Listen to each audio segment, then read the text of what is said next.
Hey everyone, welcome back to my YouTube channel. And today I'm going to be testing out this brand new head from SYNERY Amplification, the SYN20 IR.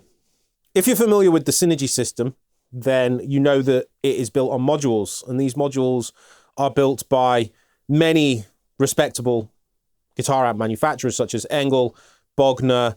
We've got the Friedman stuff. We've got the brand new 14 kilocali module that's coming out soon. We've got modules from PV and so on, as well as SYNERY's own. So the module that I've got in there at the moment is the SYNERY DRECT module, which is based off of a dual rectifier. So what these modules do is it replaces the preamp section of the amp. But going on a little bit more about the amp itself, it's 20 watt all valve powered by EL84s. It's got 3 channels, a built-in clean channel, as well as 2 channels that are basically available once you put a module in it.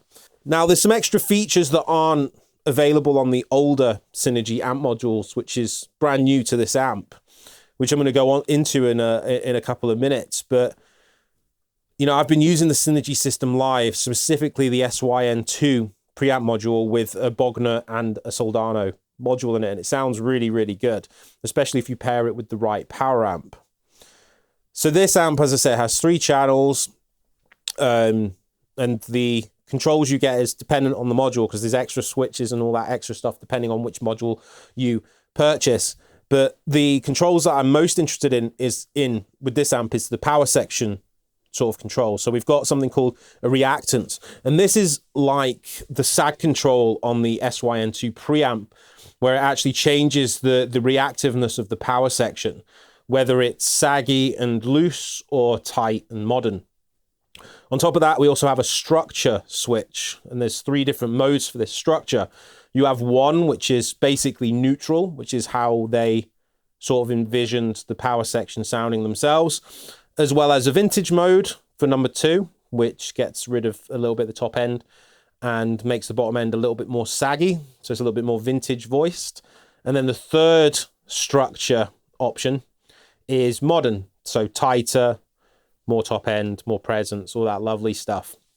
And on top of that, we have an IR loader where you can select 4 different IRs that you can literally do by pressing the button. Best part is you can also turn off the IR by just holding it down. On the back, we have obviously the IEC input for the power. We've got the foot switch in jack, which also serves as a MIDI in. We've got a USB out so that we can use their software, which is on screen right now. We have an effects loop, which is very useful. Headphone out as well, so you can practice silently, as well as multiple options for, plugging the amp into different cabs from 4 ohm to 16 ohm. So how does it sound? Well, I'm going to be going through 2 different ways for this video. I've got a 4x12 cab mic'd up in my cab room, which you can see to the left of the camera that's pointing at the amp, and that's a BLACKSTAR 4x12 cab. It's one of their new St. James 4x12s, which was made for their 100 watt head, and it's got some Celestion Zephyr speakers in it. I've mic'd it up with 3 different mics. I've got an SM57, a Sennheiser MD4212, as well as a JZ Mics AMETHYST, which is a condenser, so 2 dynamics and a condenser. I'll eventually flick between all 3 so you can hear them separately. And then what else I've done is I've captured IRs of those mics, however they are right now, in that room in order to use it in the IR section of this amp. So we can hear how the mic sound compares to the IRs and go backwards and forwards. So I've done it so that I've done 57 only, 57 with MD421, a la, Slipknot Iowa era, and that early 2000s guitar sound, and then one with all 3 mics on it. So I'll be using all 3 mics at once, and I'll also be swapping to a 7-string so we can hear how it sounds with that. I have no pedals in front. I'm just direct to the amp with currently my 6-string Tau. And this is the clean sound.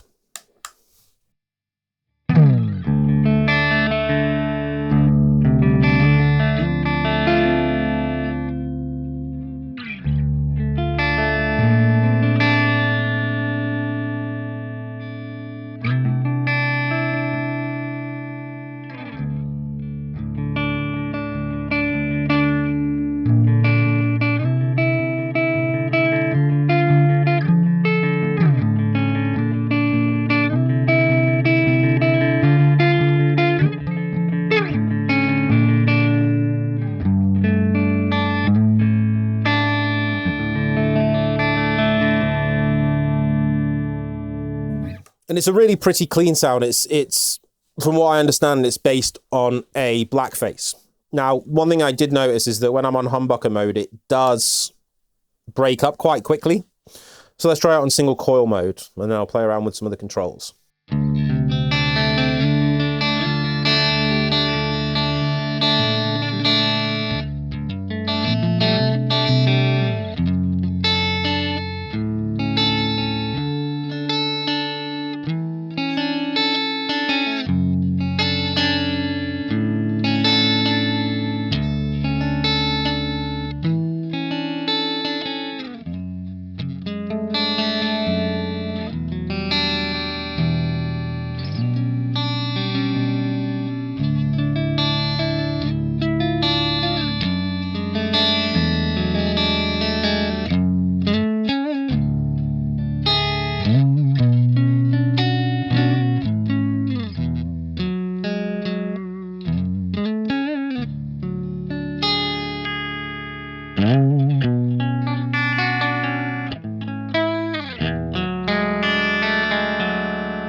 As I say, it breaks up really quickly. If I hit a little bit harder, and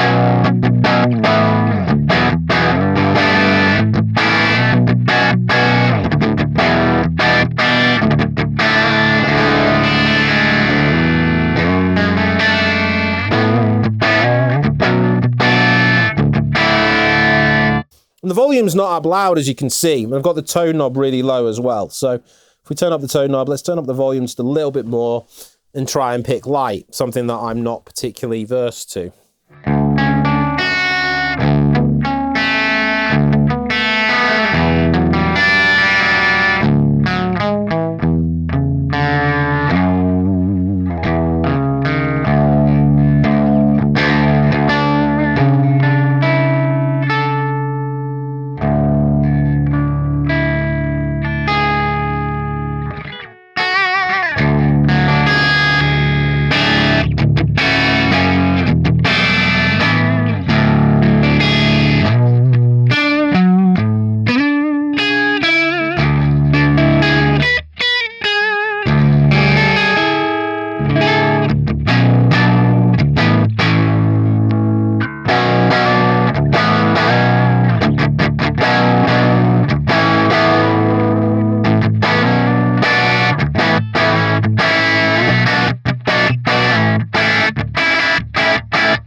Yeah, really versatile channel.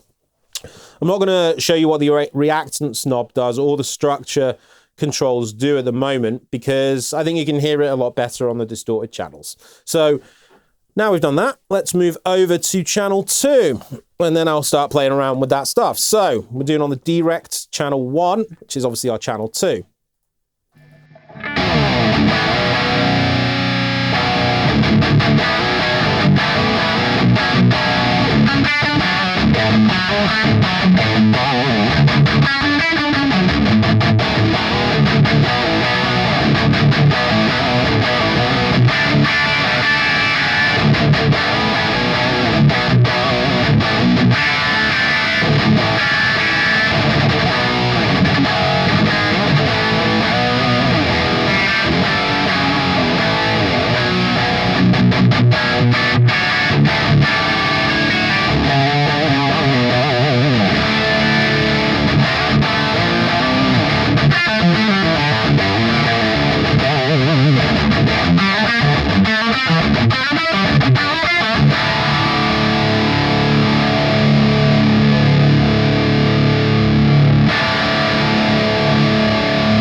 And it does that rectifier thing, you know, where the distortion, that complex distortion with all the harmonics is just doing this, and it's straight into the sound of the 2000s.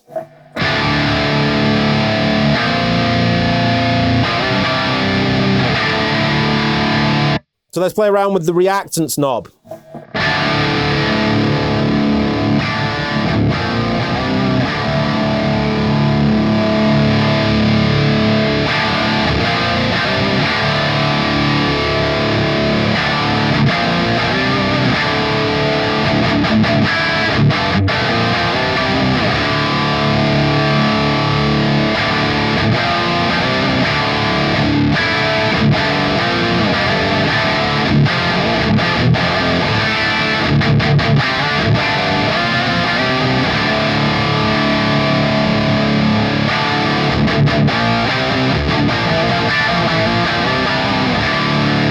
So yeah, it goes between like really dark to almost too aggressive in that presence. Obviously, we've got presence controls on this particular module, but not every module has presence controls. But that's kind of acting almost like our presence and depth in one, as well as our sag. It's a really, really cool sort of sweep between everything. If you want something that's a little bit darker, then just control that. If you want to keep your settings the same, and it really does help with cutting out that top end. But I like that top end. That's the sound of an aggressive guitar, isn't it? And for an EL84 amp, there's a lot of bottom end. It sounds really, really cool. So let's try the structure. So we're on number 1 with the structure. So here's number 1.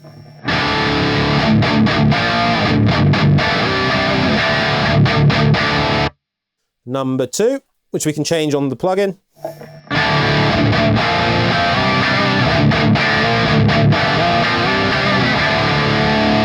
And then number 3.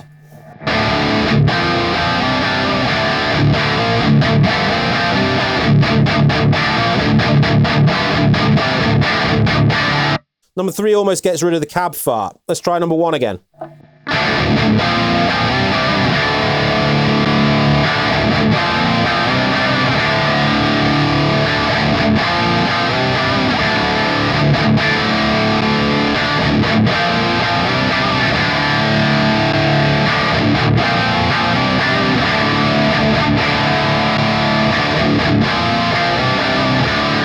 It's really subtle. It's mainly how it sort of feels to play, but number 3, I think, is the biggest jump between 2 and 3. So between 2 and 3, you can hear that the bottom end gets tighter and the top end gets extended. Whereas on the second one, the sag's there's a little bit more sag in the bottom end, and the top end isn't quite as extended.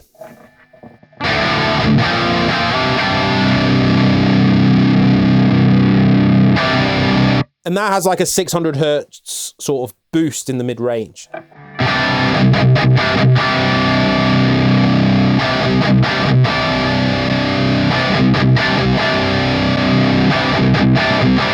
Yeah, you hear it on number 2, that boost in the mids, which is cool, versus number 1 and number 3.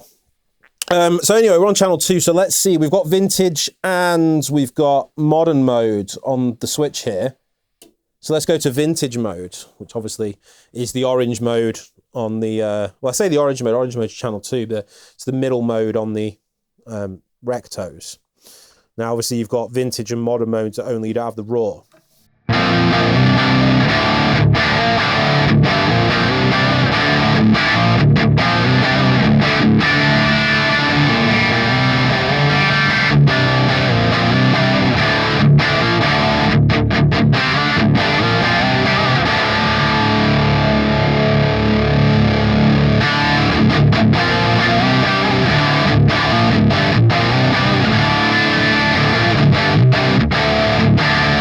Obviously, that loosens up the bottom end and makes the presence not as, you know, as insane. But you can hear it, just like the noise when you go on modern mode. It increases the gain, makes the mid-range more focused. Rather than low mids, it's more upper mids.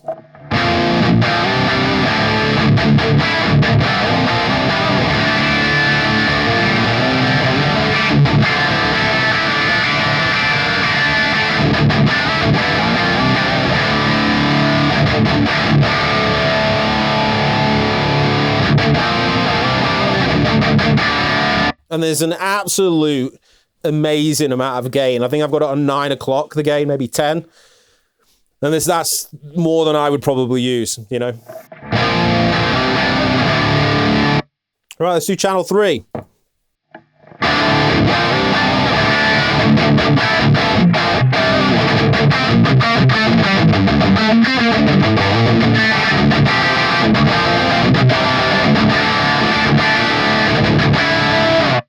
Let's change the structure. Let's go to number 1 again.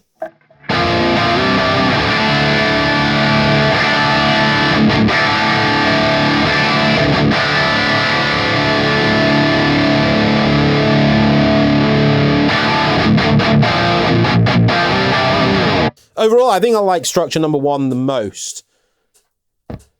I just want to see if it saves the structure. Yeah, it does. So once you change channel, it actually remembers which structure you were on for that channel, which it does with the IRs as well, which I'm going to go into a little bit later. But that's cool. So if you wanted like a really vintagey sounding clean channel, but a really modern high gain, and you wanted the sag, or maybe you wanted the sag on channel 2 and not on channel 3, or vice versa, you want a lead channel that's got a little bit more give, then that's something that you can do. Really cool. So let's go back to channel 3.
Let's see how it reacts with a 7 string.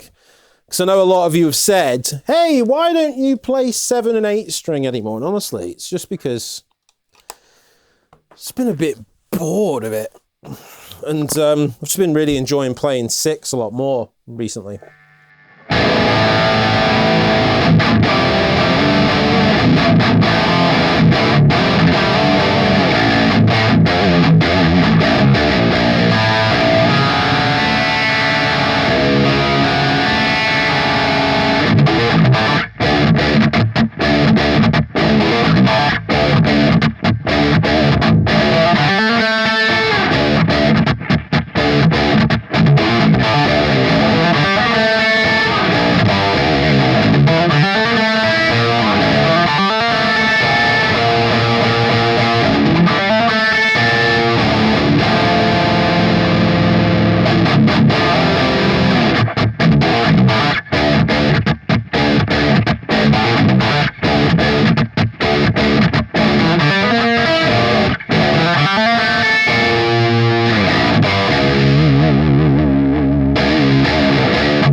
etc. I mean, the 7, it sounds good. Like, it definitely needs a boost just to bring it more into that territory of being a little bit tighter.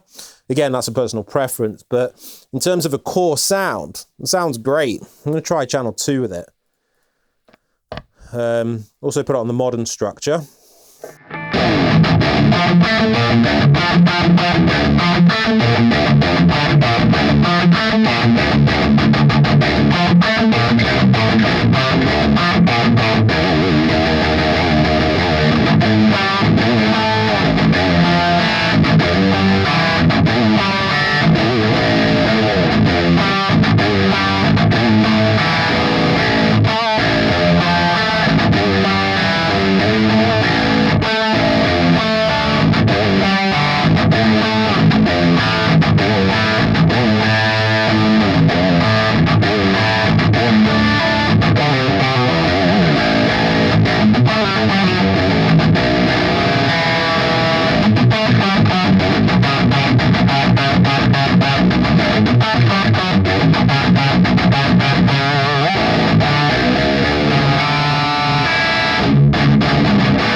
Sounds awesome. Let's see the clean channel. Let's put the structure on vintage.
Yeah, awesome. It sounds really, really good.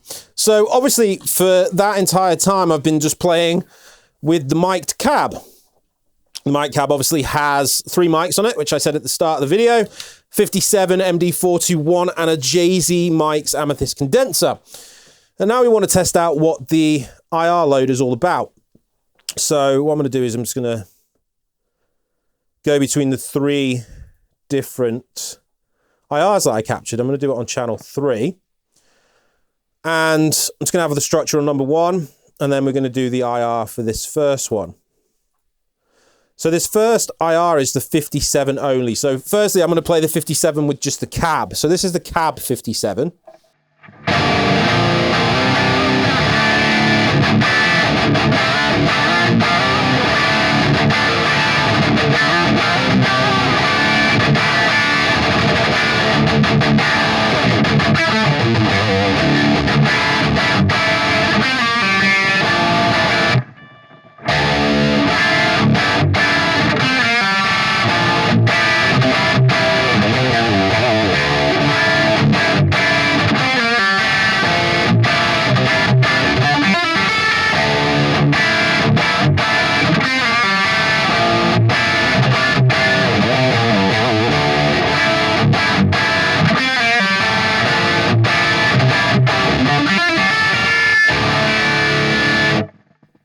And then the IR 57.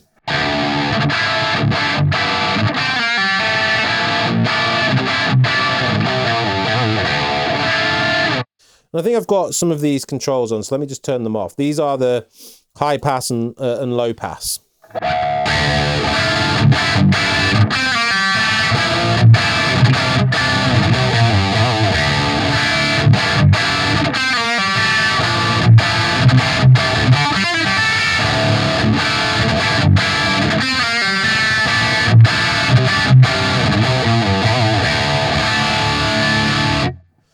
So I didn't EQ any of these IRs, I just captured the mics exactly how they were.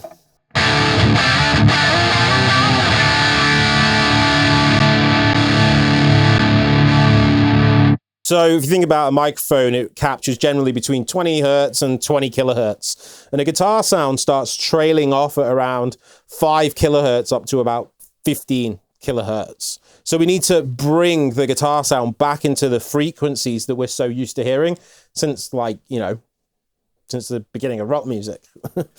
So basically that's what I'm doing on the app right now. It's got that high pass and low pass, and I'm just bringing it back to where the guitar generally sits.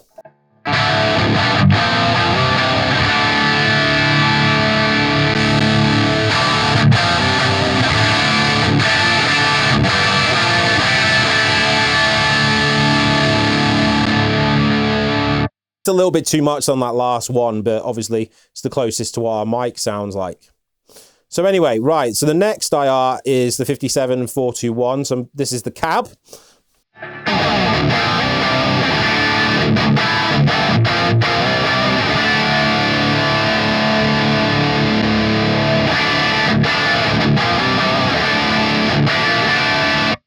And then the IR, same channel.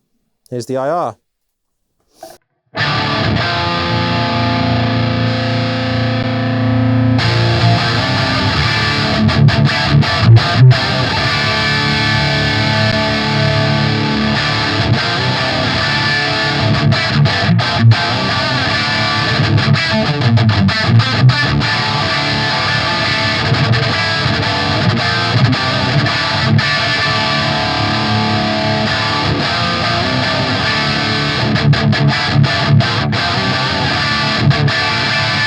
Crazy how different the cab sounds to the IR, and it's probably because I captured the IRs with the power amp of the Synergy.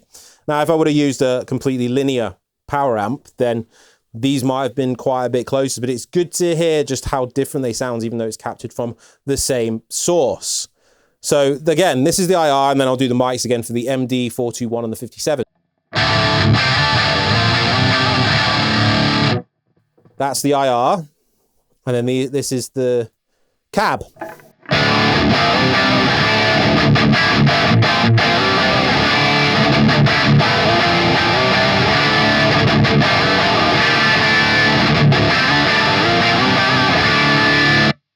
Right, now all three. So this is MD421, 57, and the Amethyst by Jay-Z mics.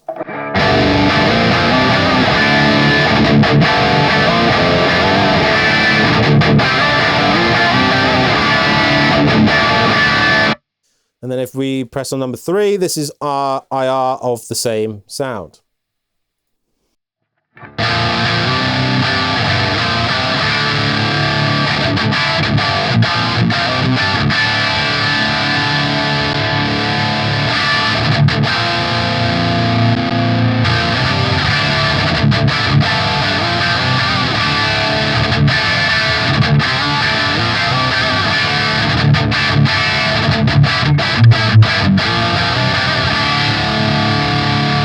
And then the mics again.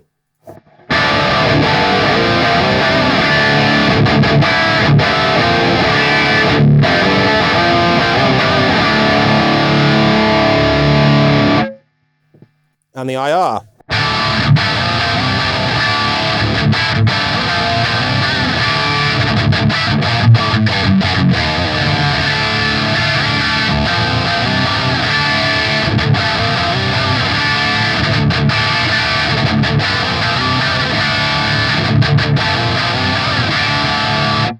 And cab one last time.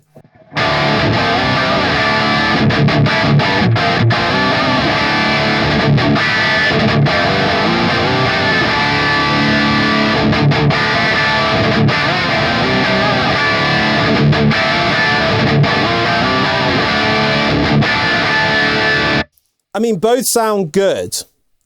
Like the IRs, maybe I need to capture them a little bit better. Been capturing IRs for a while, but I've always kind of preferred the cab sound. It's just the way that I've always been.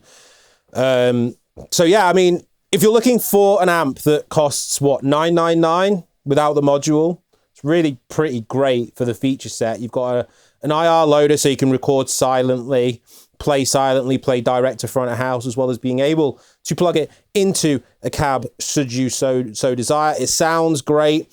There's so many options, and with all the modules available as well, there's hundreds of different sounds. Now, you know, you could say the power section makes a huge sort of tonal difference to the guitar sound. And yes, it does, especially more so for vintage amps. But generally, a lot of the modern amps, all of the tone is in the preamp section, with the power amp section serving as a linear power amp.